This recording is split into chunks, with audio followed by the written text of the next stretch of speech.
Alors, bonjour à tous. Je suis de retour pour une autre étude. Merci pour votre patience envers moi.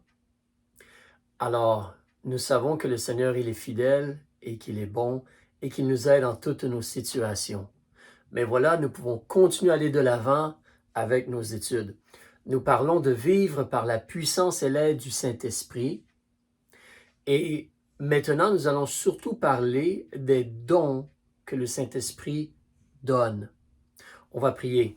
Père, merci beaucoup pour ce temps qu'on peut avoir pour regarder tes paroles.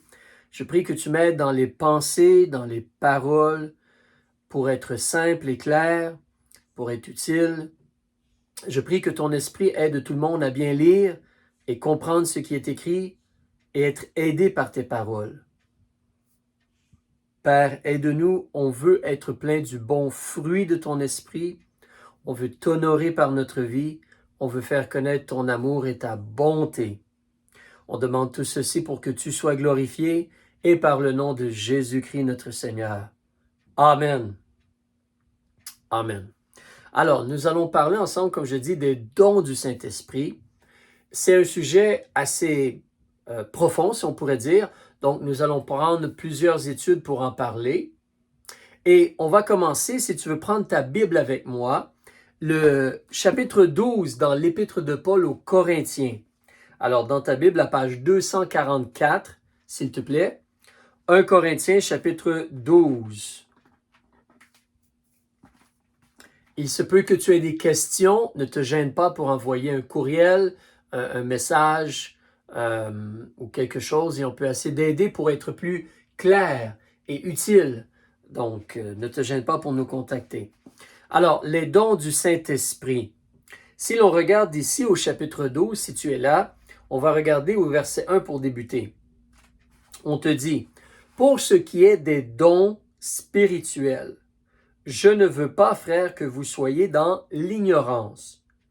Il y a des dons spirituels. On va voir dans un instant, c'est le Saint-Esprit qui donne des dons spirituels. Mais il y a un danger d'être ignorant.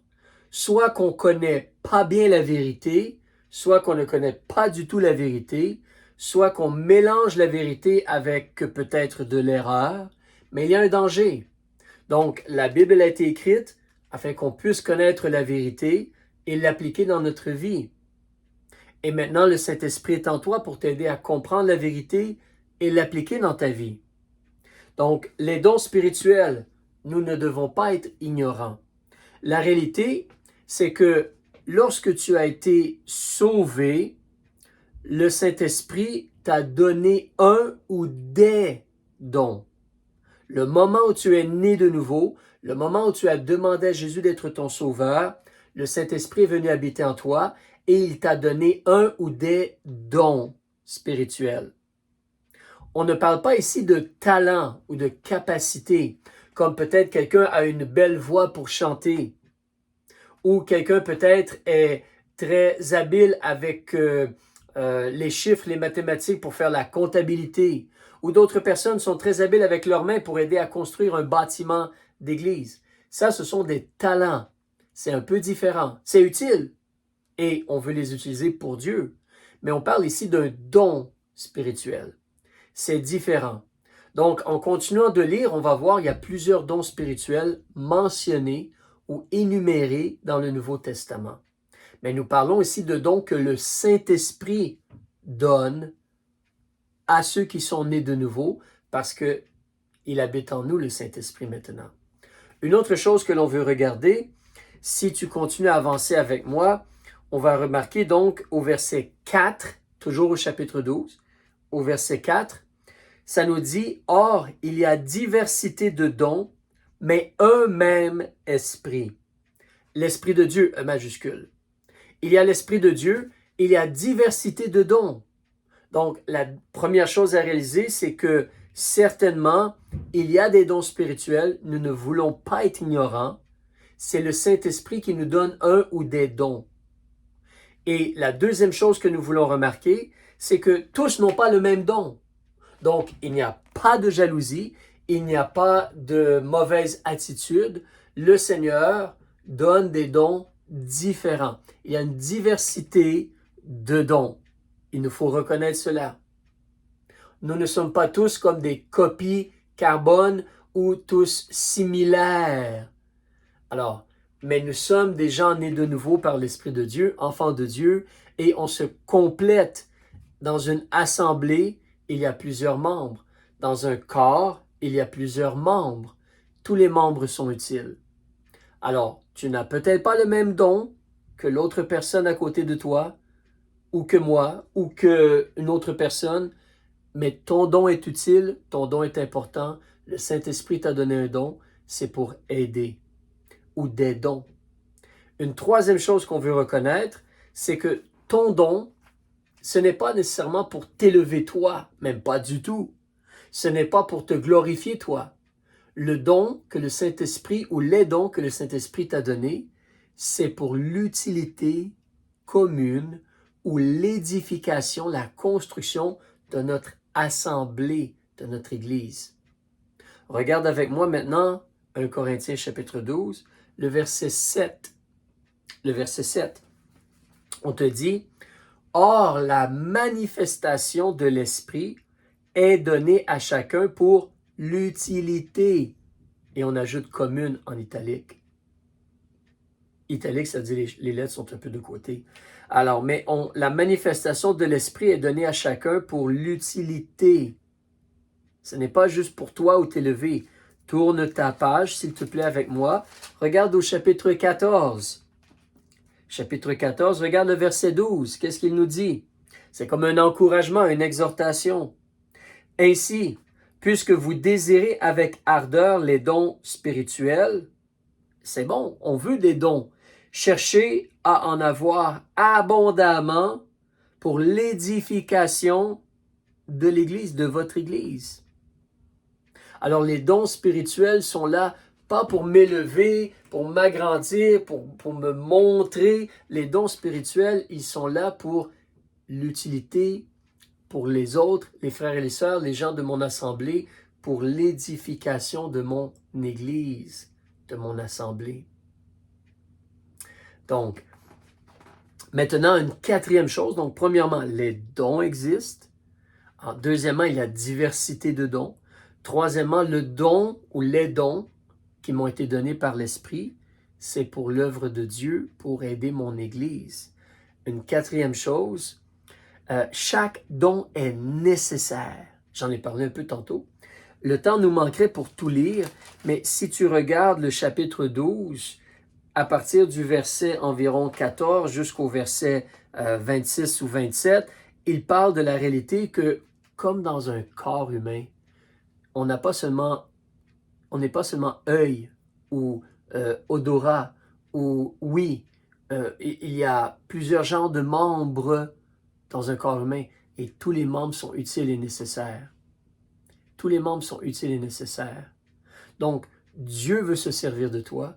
Dieu veut t'utiliser pour sa gloire. Dieu veut t'utiliser pour aider à bâtir ton Église, à l'agrandissement de ton assemblée, l'édification de ton assemblée. Maintenant, on va regarder ensemble, en cinquième lieu, on va regarder une liste où on va commencer à regarder la liste ou l'explication des dons spirituels, ce qui est mentionné dans la parole de Dieu. Il y a comme deux listes ou plus, mais ici, en 1 Corinthiens chapitre 12, il y a une liste. On va regarder cela un peu ensemble. Alors, si tu regardes avec moi au verset 8, donc, il y a des dons spirituels, il y a diversité de dons, tous les dons sont nécessaires et les dons sont là pour l'utilité ou l'édification de notre Église. Le premier don qui est mentionné ici au verset 8, tu peux lire cela, ça nous dit « Car la parole de sagesse est donnée à l'un par l'Esprit. » Comme si l'Esprit aiderait quelqu'un à dire une parole de sagesse. Maintenant, ici, c'est important de réaliser qu'il y a une différence au point où nous en sommes rendus aujourd'hui en 2024. Et même depuis un grand bout de temps, c'est comme cela.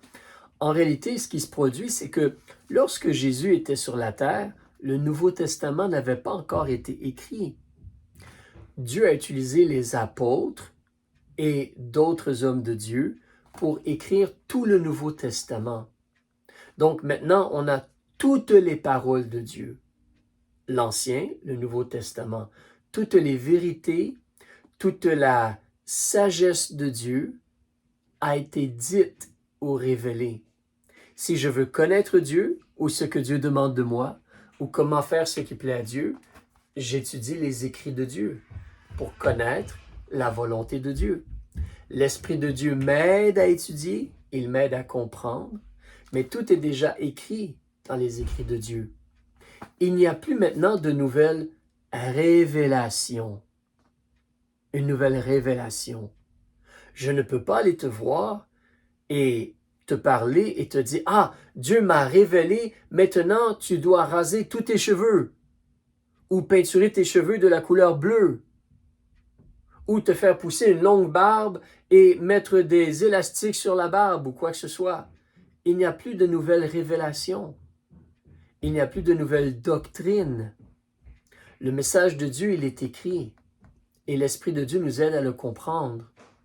Mais pour un temps, les apôtres révélaient des enseignements, des vérités de Dieu. Ils révélaient cela.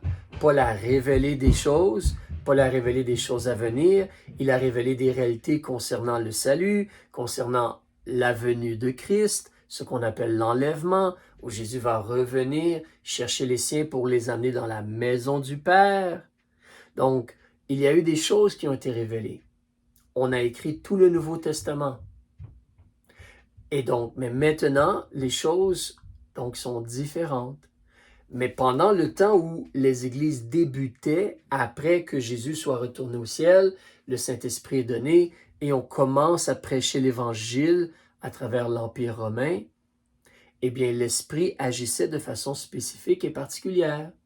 Et certains gens pouvaient avoir une parole de sagesse. Mais de nos jours, toute la sagesse a été révélée.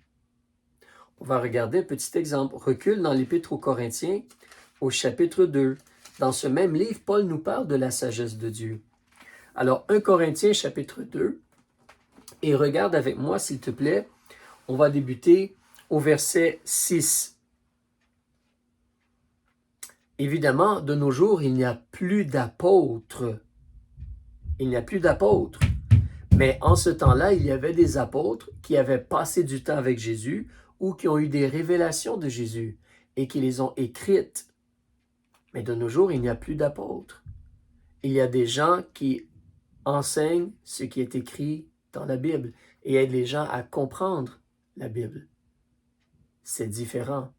Donc au verset 6, Paul dit « Nous prêchons la sagesse parmi les parfaits, une sagesse non de ce monde, ni des princes de ce monde qui sont impuissants. Mais nous prêchons la sagesse de Dieu en un mystère, sagesse cachée que Dieu avait destinée avant les siècles pour notre gloire. » Sa génération à lui, là. Et nous aujourd'hui, parce que tout est écrit maintenant.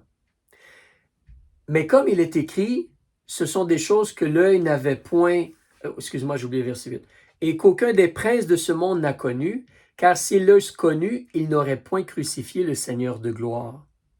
Mais comme il est écrit, ce sont des choses que l'œil n'avait point vues, que l'oreille n'avait point entendues, et qui n'étaient point montées au cœur de l'homme, que Dieu avait préparées pour ceux qui l'aiment.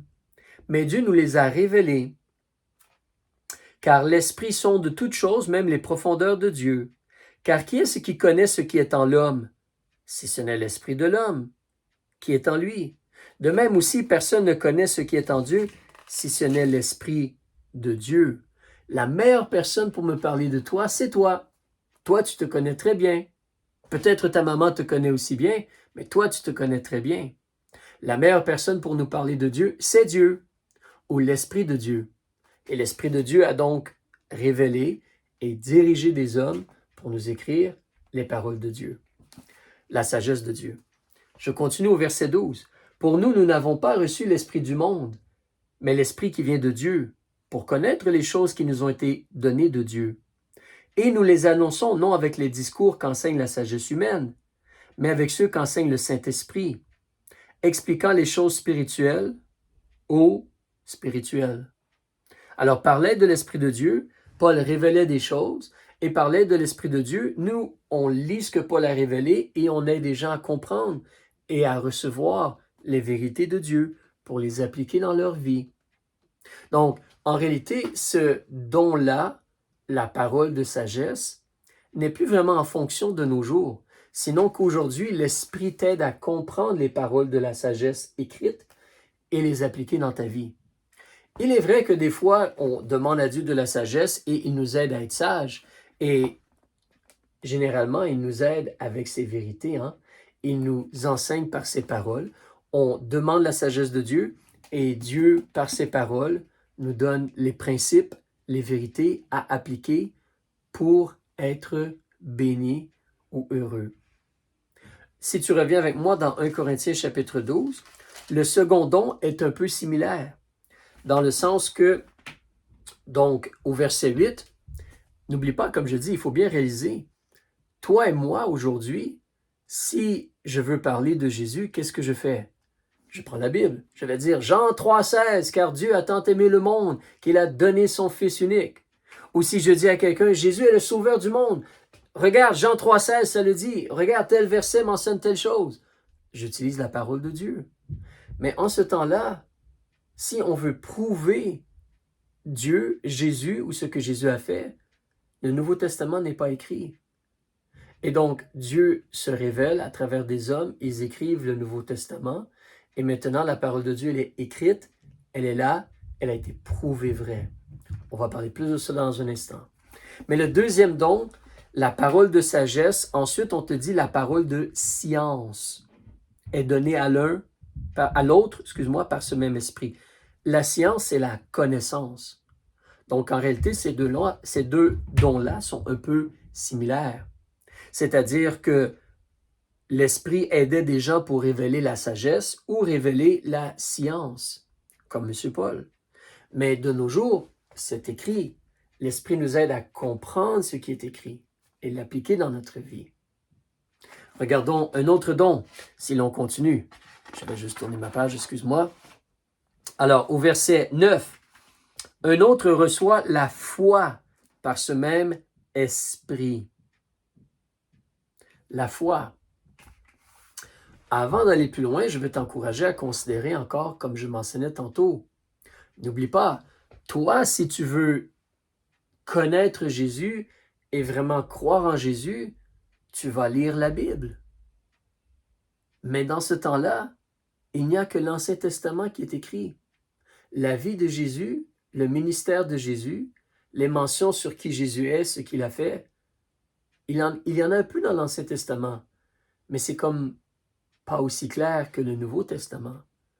Et donc, pour quelqu'un en ce temps-là, c'est un peu différent.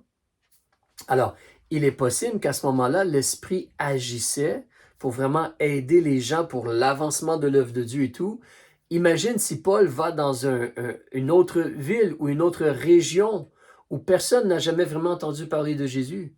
Puis il leur dit, moi je vous parle de Jésus, je prêche Jésus.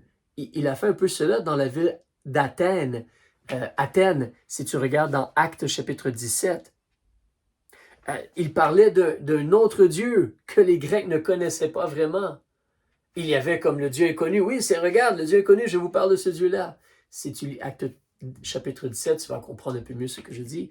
Mais chose certaine, si tu vas dans un pays où personne n'a jamais entendu parler de Jésus, c'est un peu différent.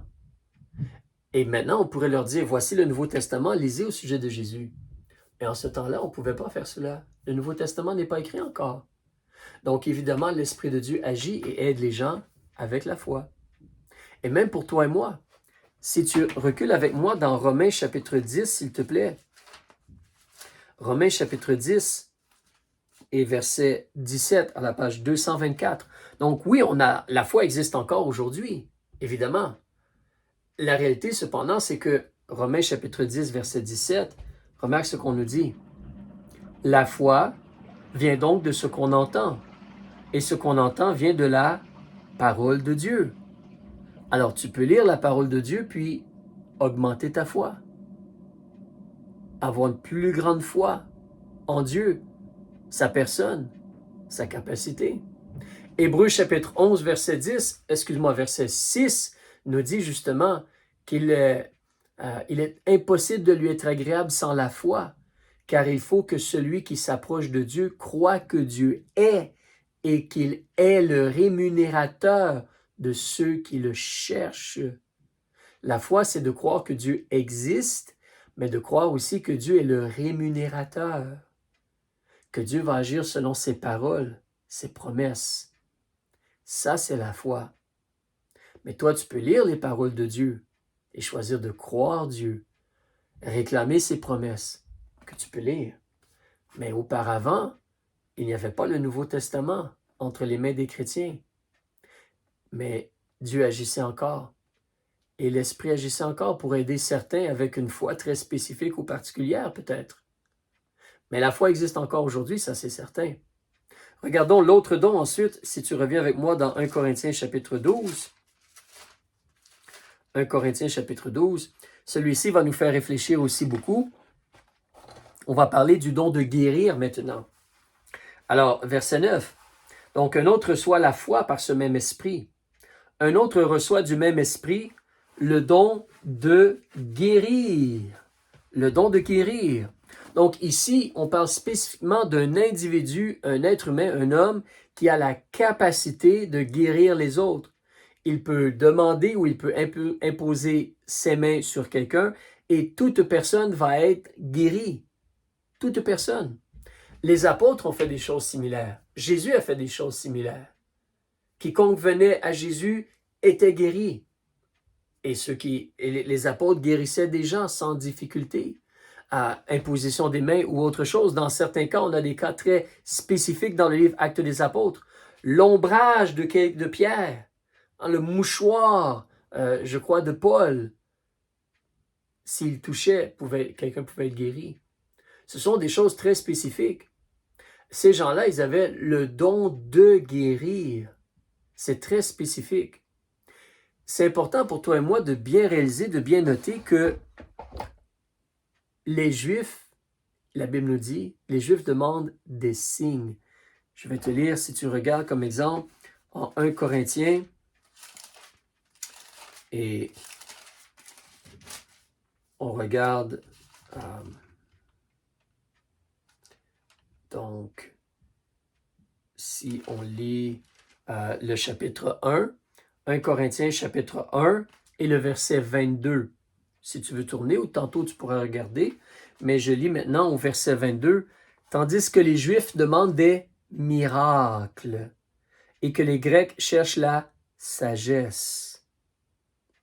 Donc, on peut voir même dans l'Ancien Testament cette réalité-là. Hein, Dieu faisait des signes ou se manifestait parce qu'Israël manquait de foi et d'obéissance.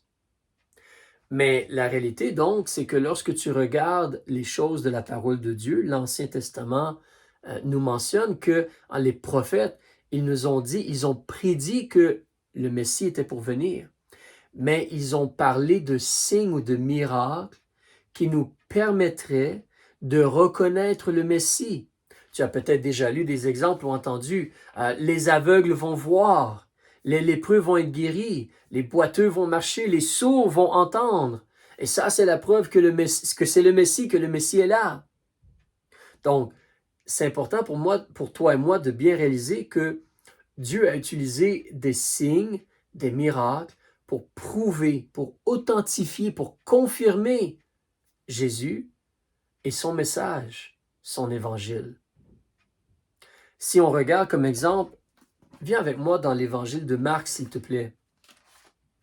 Marc, chapitre 16, s'il te plaît. À la page 77. Marc, chapitre 16. Donc, Jésus, avant de retourner au ciel, il a mentionné ceci à son Église, aux disciples, aux apôtres, au verset 17 du chapitre 16. Et voici les miracles qui accompagneront ceux qui auront cru. Ils chasseront les démons en mon nom, ils parleront de nouvelles langues, ils saisiront les serpents. Quand ils auront bu quelques breuvages mortels, il ne leur fera point de mal. Ils imposeront les mains aux malades et ils seront guéris. Le Seigneur, après leur avoir parlé, fut élevé au ciel et il s'assit à la droite de Dieu. Le verset 20. Et eux, étant partis, prêchèrent partout le message de Jésus, l'Évangile. Le Seigneur opérant avec eux, opérant quoi? Des miracles. Et confirmant la parole par les miracles qui l'accompagnaient. Les miracles servaient à prouver le message des apôtres. N'oublie pas, comme je dis, toi et moi, c'est différent. Si moi, je parle de Jésus et je veux prouver à quelqu'un le message de Jésus que je mentionne, je vais montrer la Bible, je vais citer la Bible, je vais lire la Bible. Mais dans ce temps-là, il n'y a pas de Nouveau Testament. On ne peut pas faire cela. Pierre ne peut pas se lever et dire, ou Paul ne peut pas se lever, ou Timothée ne peut pas se lever et dire, Jésus est mort sur la croix pour vos péchés. Oui, lisez Matthieu chapitre... Non, Matthieu n'a pas été écrit encore. Alors, pour les Juifs et les nations aussi, mais en grande partie pour les Juifs, Dieu confirmait la parole des apôtres et de Paul, entre autres, mais par les miracles qui accompagnaient.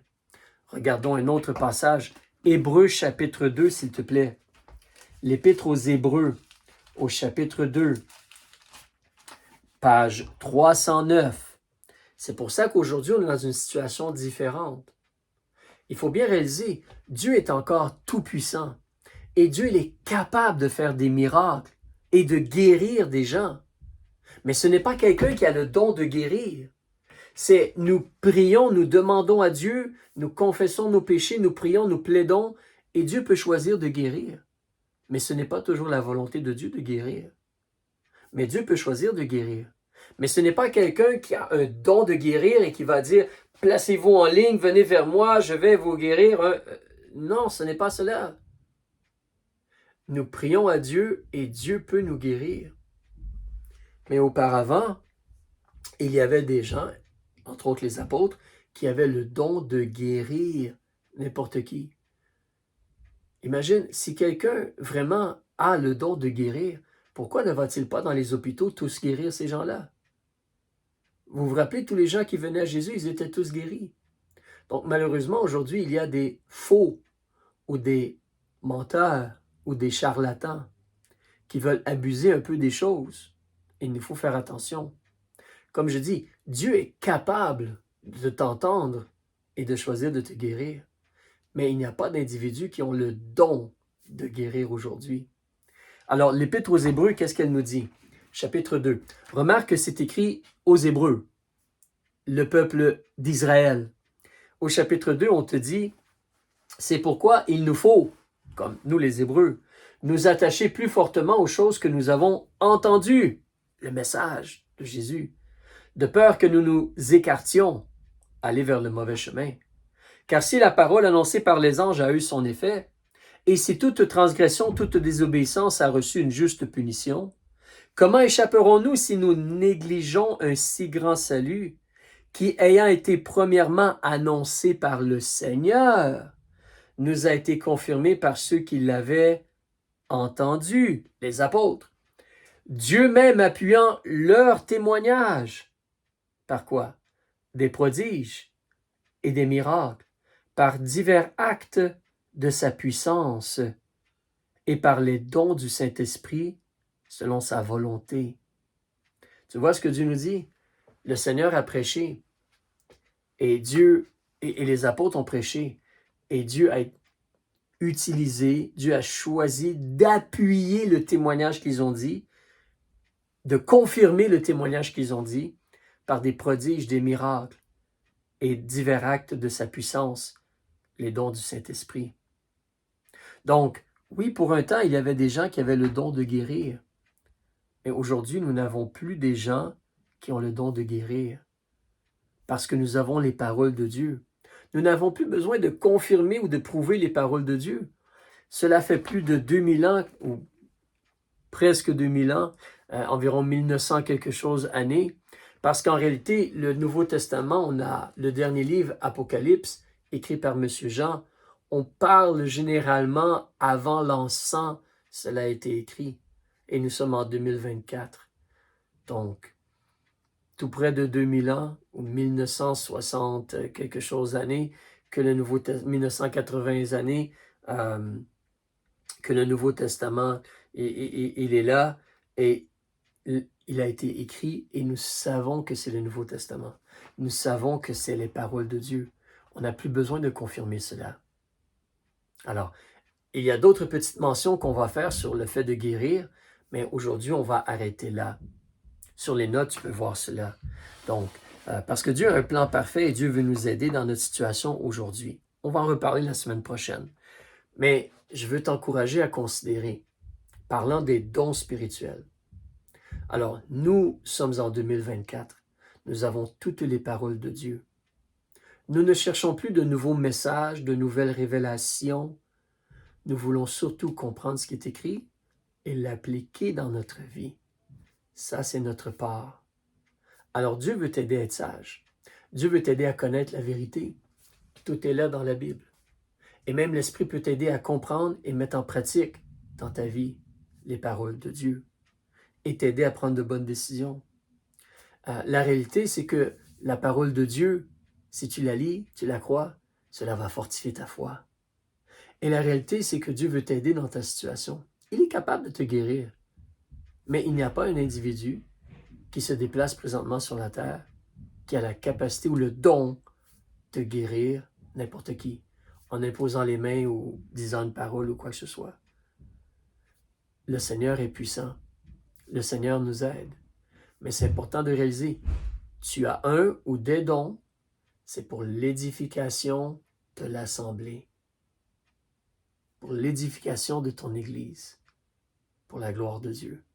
Alors que le Seigneur vous bénisse. On va continuer la semaine prochaine sur le don de guérir un peu et d'autres dons. Si vous avez des questions, n'hésitez pas. Mais surtout, laissez l'Esprit vous aider à grandir dans la foi. Lisez les paroles de Dieu et appliquez-les dans votre vie. Amen. Au revoir.